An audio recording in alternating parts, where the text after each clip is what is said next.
bagian dari 2.000 pabrik ke Indonesia. Saya berharap dalam 2-3 tahun akan ada puluhan, ratusan pabrik-pabrik pengolahan kelapa. Itu baru satu bidang. Kita merencanakan 21 komoditas yang pabrik pengolahannya harus di Indonesia. 21. Para sarjana yang hari ini di wisuda, saya kalau tidak salah, saya beri hadiah buku saya. Sudah terima, saudara. Harus dibaca itu ya, jangan dipajang aja. Rumput laut sekarang bisa mengganti pupuk kita. Nanti rumput laut juga bisa menjadi solar. Kita juga sekarang sudah punya teknologi untuk solar kita dari kelapa sawit. Sekarang kita sudah menghasilkan B35, tapi sudah uji coba B100. Kita sudah bisa bikin B100. Artinya solar biodiesel dari kelapa sawit 100%. Kita tidak akan import lagi solar dari luar negeri. Karena kita punya produksi kelapa sawit sekarang 48 juta ton. Mungkin 2 tahun lagi akan menjadi 70 juta ton. Saudara-saudara sekalian, apa artinya? Artinya nanti BBM kita akan ramah lingkungan. Tidak ada polusi. Dan terbarukan. Bukan kita ambil minyak dari tanah habis. Gas dari tanah habis. Tidak. Selama ada matahari dan selama ada hujan, pengairan, tiap tahun kita bisa panen solar. Banyak negara iri sama Indonesia. Kita nanti green energy dan kita akan swasembada energi, saudara-saudara sekalian. Bensin dari mana? Dari etanol. Etanol dari mana? Dari tebu, dari singkong. Saudara-saudara sekalian. Saudara-saudara sekalian, intinya adalah yang saya sampaikan, masa depan gemilang, tapi kita butuh pemimpin-pemimpin yang tadi. Pintar, cerdas, berani, tegar, ya kan? Dan cinta tanah air, cinta rakyat. Dan karena cinta tanah air, karena cinta rakyat, tidak ingin melanjutkan praktek-praktek korupsi. Kuncinya itu, saudara sekalian.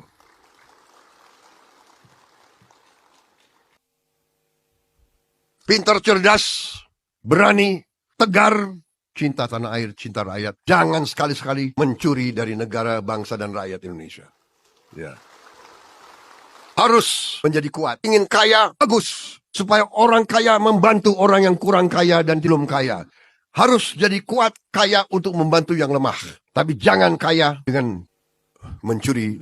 Saudara boleh bangga jadi sarjana. Tapi saya dalam hati saya sebenarnya, saya sangat hormat sama pedagang kaki lima.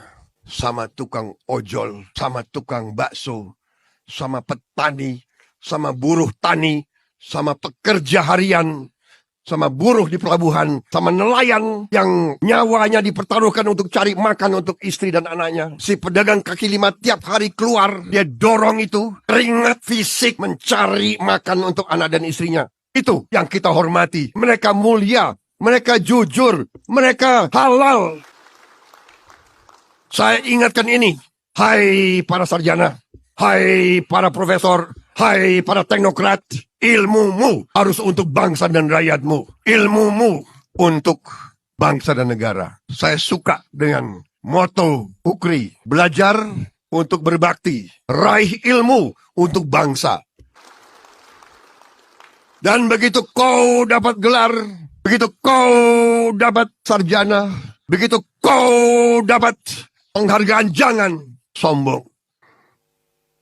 Cintai mereka. Tukang becak, ada yang umur 70 tahun masih narik becak. Itu tugas kita. Itu tugas kita, tidak boleh ada lagi di atas umur 60 narik becak. Saya bikin proyek becak listrik. Minimal kalau dia mengemudi, fisiknya terbantu. Hal-hal semacam ini kita butuh sarjana-sarjana teknik mesin. Dan itulah prestasi dari PT LEN, luar biasa. Mereka hasilkan becak listrik. Masa depan saudara hebat, luar biasa dengan titipan yang saya berikan, ya. Makanya Universitas Kebangsaan namanya kebangsaan. Melalui cobaan sekian tahun, saya pertahankan karena namanya. Saya berharap Universitas Kebangsaan Republik Indonesia akan memberi sedikit sumbangan kepada pembangunan bangsa Indonesia. Saya tutup dengan mengutip dua tokoh bangsa. Pertama, Ki Hajar Dewantara yang mengajarkan kepada kita salah satu ilmu kepemimpinan yang sangat penting yang diambil alih sekarang juga oleh banyak institusi termasuk di TNI. Ingarso Sung Tulodo di depan memberi teladan.